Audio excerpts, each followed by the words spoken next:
Ayuk anganbagi matamni Linthoi nganta hawatuna mamana imungi waino sitteba singdu bada mateng pange khanduna changi chawbina ngasidi chase nganna golida Linthoi nahan khedi thengna golaga ngasina nganna godpasida noga khumdai ima hawjiti nachase gyan tarabane imungi matenga yam tawradoini chawbina gyan tare ira angaw hore ira khangdrida as kaidi ngawbano thamo ai tawge ma irusa thora ai prasamta tawthoga losilage thamamu yarni ichawa khinabane ima adum tawjarage wai sitpada loiraga to ko wai tebududi ayoina tawrage Linthoi du brush tawba loibaga ima hagolo haraga irujaruro ai tawrage thamoba lore sese simatek sika ngairabane nang chawaina loluro Naranupa walking halapaga tangnaba. Oima. Hey, Imana sing tangalambani, Saramani, Tangdaro. Linthoi du chalon bachankri. Lon baloreba matung, Mahak, Mama relation bangai voina, Pamung the lake, Wakalkaya su, Jaja Nimana Kaliba, Mapuning su, Langtangne. Os, I Mangal Koinerago, Wakalnua Bemota, Henawada Jala.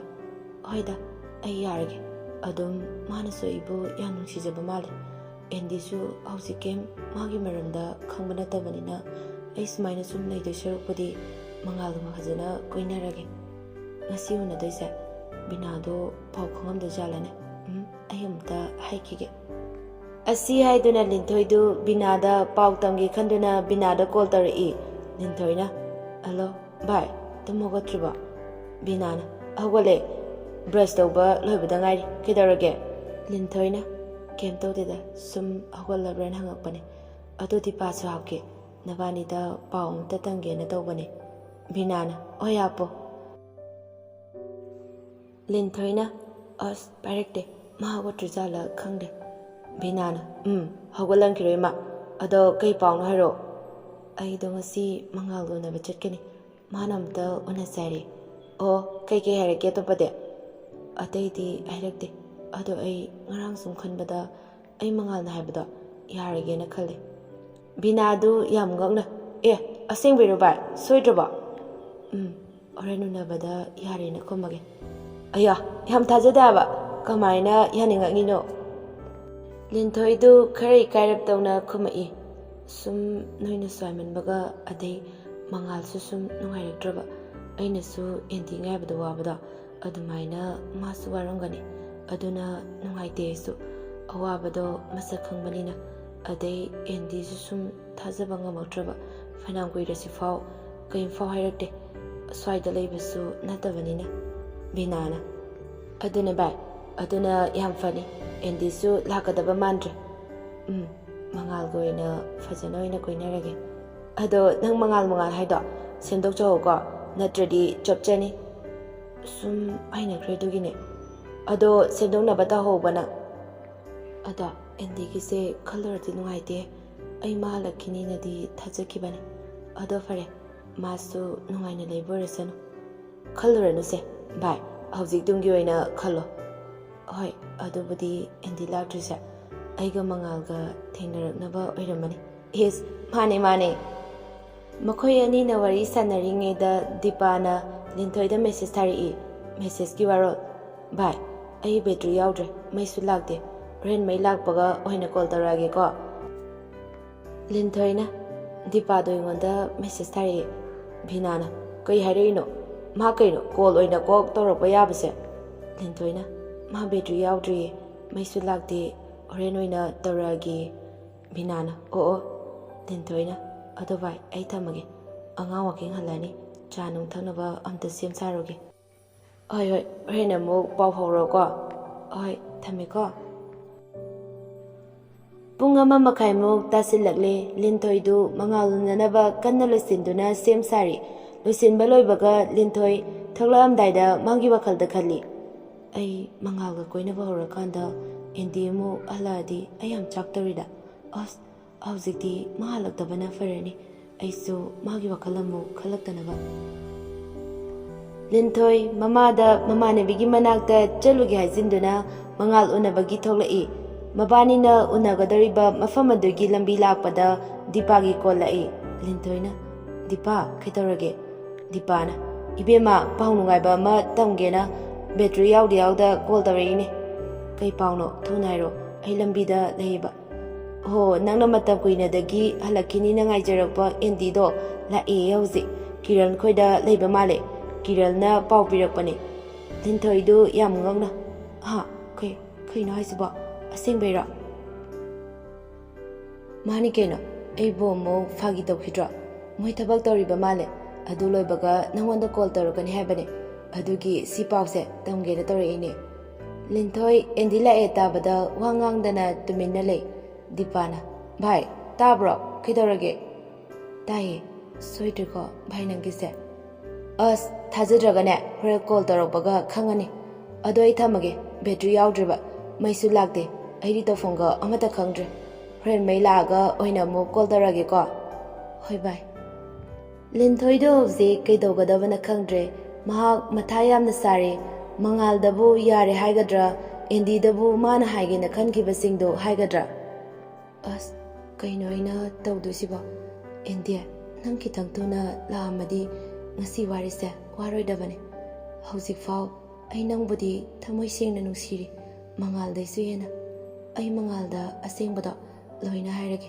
mamangleisu ai mangalna haiba wada yadena lankhiba hauzisu dum yadena hairage ai endi lai tabada mangalgi wakhalga amata changdre ai atopadasu endi nungsiri sumaina nungsiba ngamoi Linthoi makhoi nuna saiba mafamdada yafsilagle mangalda asengbadu loina hairage khalle mangaldu gardendugi gate changfamda leptuna leirami Linthoi garidu khamamaga mangalgi manakta changi Linthoina sawadeko ai kitang thengdokre saudeda aisu lakpada ngairi adu law manung loina famurase makhoi ani tamna changaktuna fambam mamada famduna wari sanarami mangalna yam harawe ngasidi nangna lakpibase ado damanga ngasi hostel changmase soidraba changbagidi loina sem saure ado khangde changdabasu yai aina taladi mama baba khoina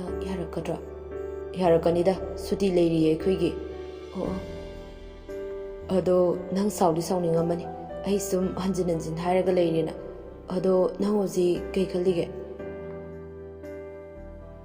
Linthoidu tabna mamai non tharaga wangang lai damanga ai kanagumba mabu yamna nungsirure ai atopa kanadasu mangoda nungsikiba sumaina nungsiba ngamdau mande aina nungsiriba misakta matam kuinadagi Hanlakkhini khanduna ngaijarapani ado ngasidi misakada lae aibu waroganuko damanga kanano misakto endi kawe aiga college buna taminabane mangaldo nungaita nangna ngaijariba nungsijariba mahaktuna punsigi oina nungayafana lemina boyzaro aisu ngasidagi nangi wakal thadonaba tawrage Linthoisu nungaitana hoi ado damangasu nungaina punsi supa thaiboyo ko hoi ado nghaksum laikisira natraga hallasira hallase mathangda mu fajana pulase hoi mathang tholakpadadi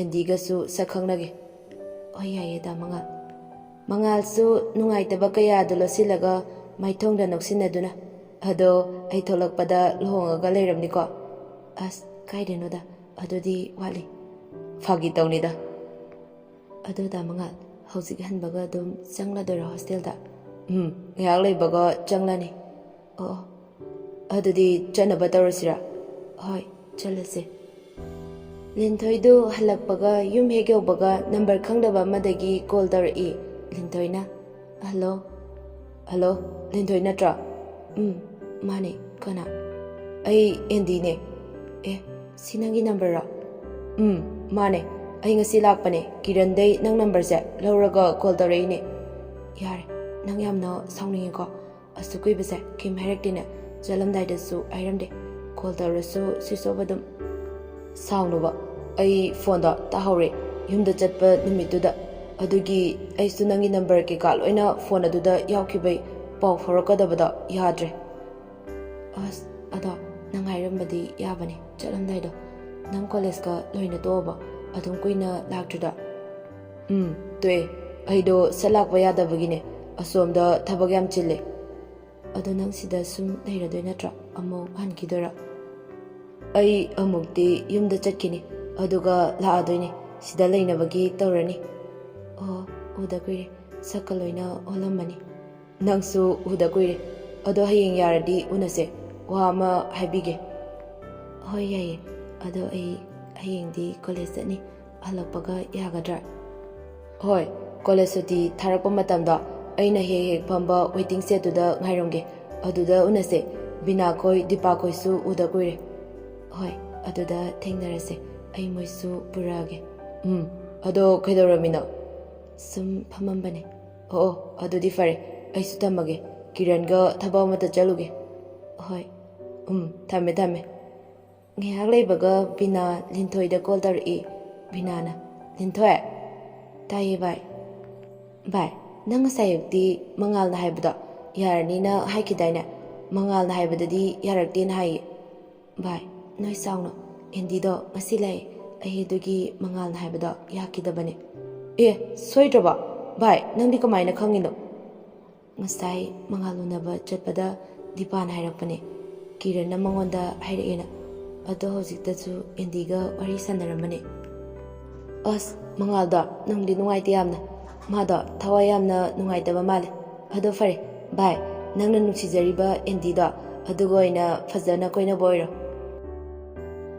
bai ainan kisu wana sungai jaraga aina topa ma khangnakibada nungaitabane sagono ayendigi wakalse thadokpa ngamdre to ase bai khallureno mangalsu magi lambi ama thijakrasano ado ayeng college sakte natra lakani fare adudi ayeng tingnarase endisu ayeng college suti thabaga lakani habane hoi fare bai adudi thamage somda mangaldu hostel changamdaida Victor ga wari sanarami Victorna bai kem khalluranu mangodai henba mayam lakhini adumaina nungaitana leino mama baba khoinasu khangaga nungairwe mangalna bai aise ikaiba yamna khangde nahana ahanba aina noida anganba matamduda ai magi wakal thado amadi asi aina waribase waramoidabane amutang yaradi khanduna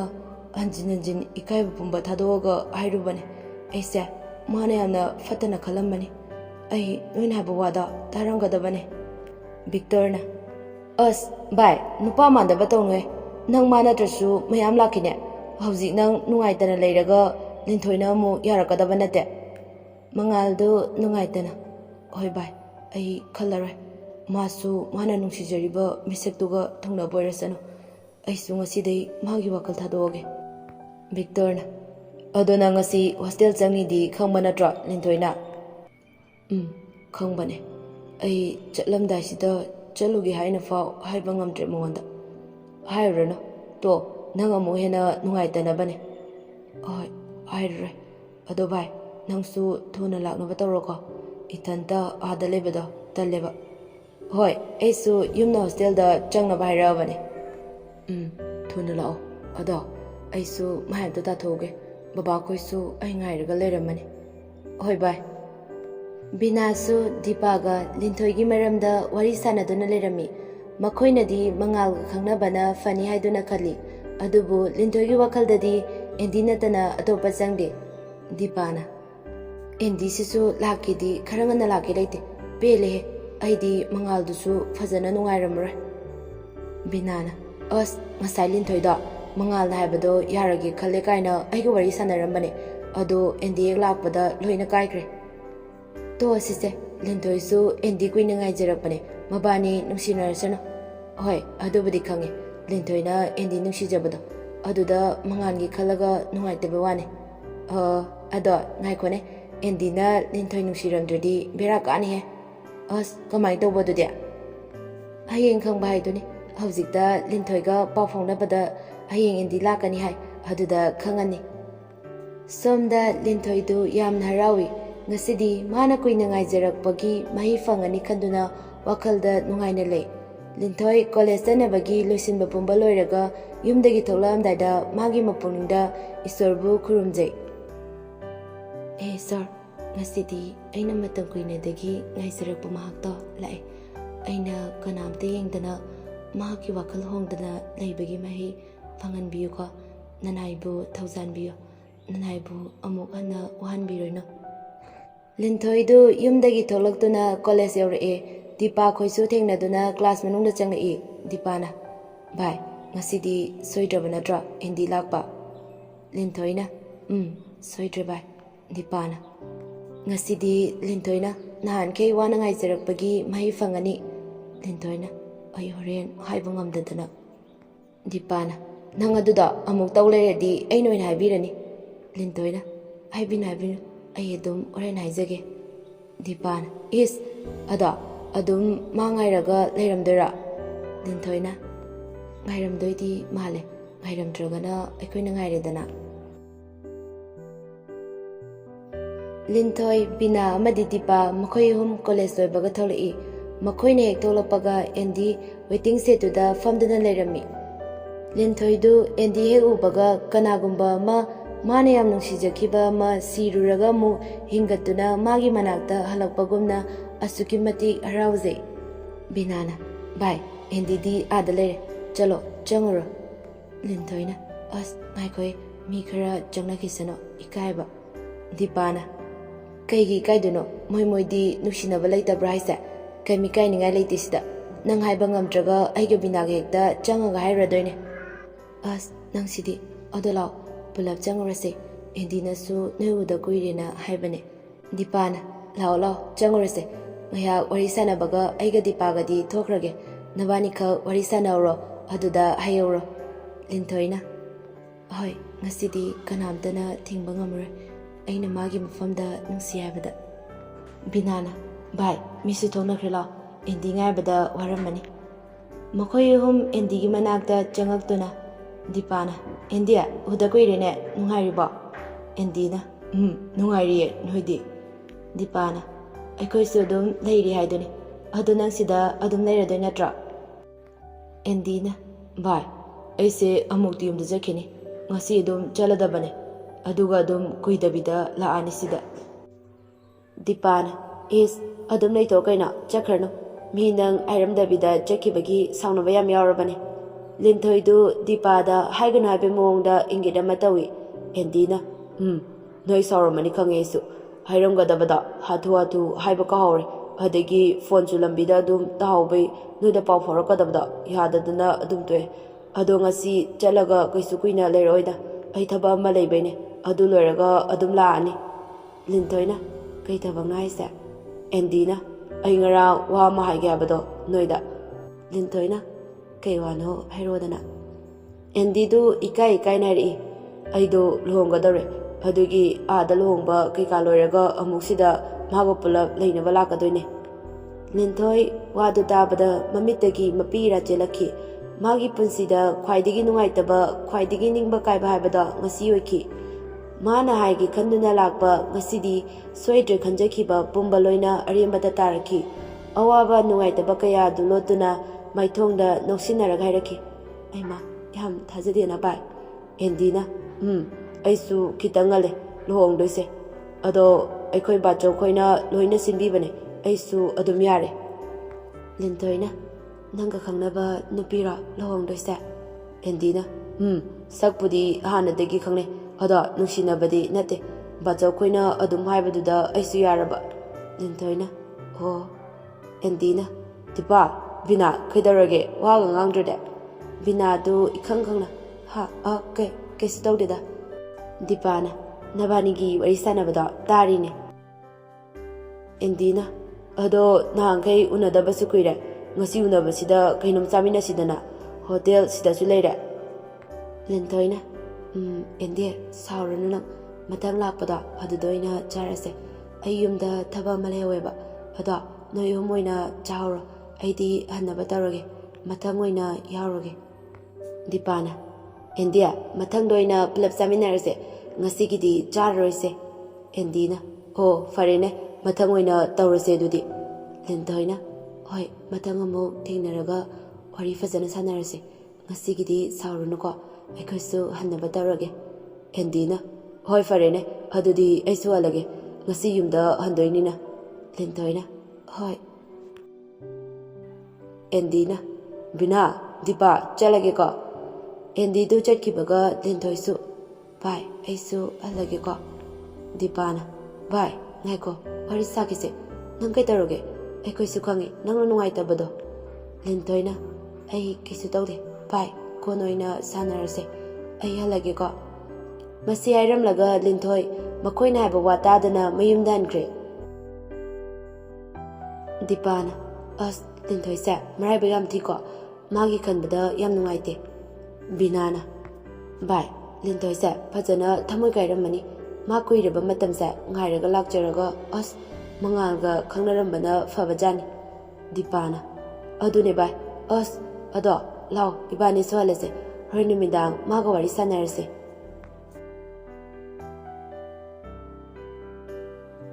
Linthoidu yumege ubaga magi kada changduna kanagasu wari sanadana tumduna lekre mamana chak sarasi hairasu college dagi achapo yam sasile haiduna phamungda hippaga ungduna dum lekre Binaga Dipagasu Linthoidu nungaitana leiba duda themnaba call tawri Binana hello bye Linthoidu kapubagi makholi sisiraga khumai taye bye Binana Dipasu yaubane ado bai nang khalurano endigi wakaldo ado nangini haina tamlamdabane khando nang wakal hena khanjinduna nungaitana leiraga kaisu mu halakadabanate aduna tungi oina khalo Dipana bai Binana haise yam chume nang kharasu kakthokpatamo natradi nasa yam sokani ma natrasu mayam mangonde henba lakhini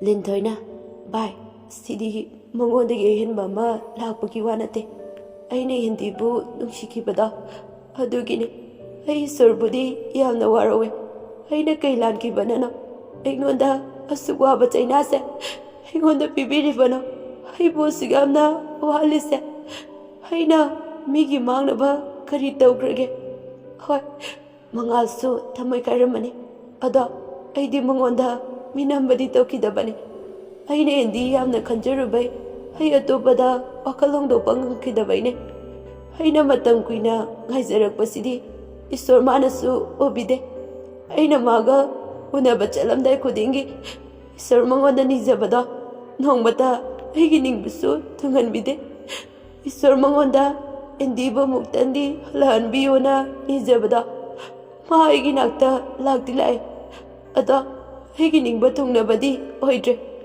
hena ifamda Maicha hapiba oiramle Binana bai nang adumaina leiraga aikhoisu nungaigadra nang ategi khandrasu mama khoigi khalo Linthoina bai noina mina haikini thuna hayona haibada aina takhidabada hojikta yamningamaktre Dipanasu bai to khaldarana mada nangi punsi lambida thengnarakpa awa nungaigi wari ni khando Hauzik warasu ahengwai soidana nungairakini Linthoina bai ai nungaibado pamdre noi saurana ai tamage itanda ngakta potharuge aheng fazana wari sanarse Linthoidu call thamgre ma amugana kanagumba mada asa thamge haina khandre punsi chupa ningba thungdana loikrasanu haina khalli aina matam kayadagi ngaisaraktuna amuktangdi Hanlakkhini khana leirubase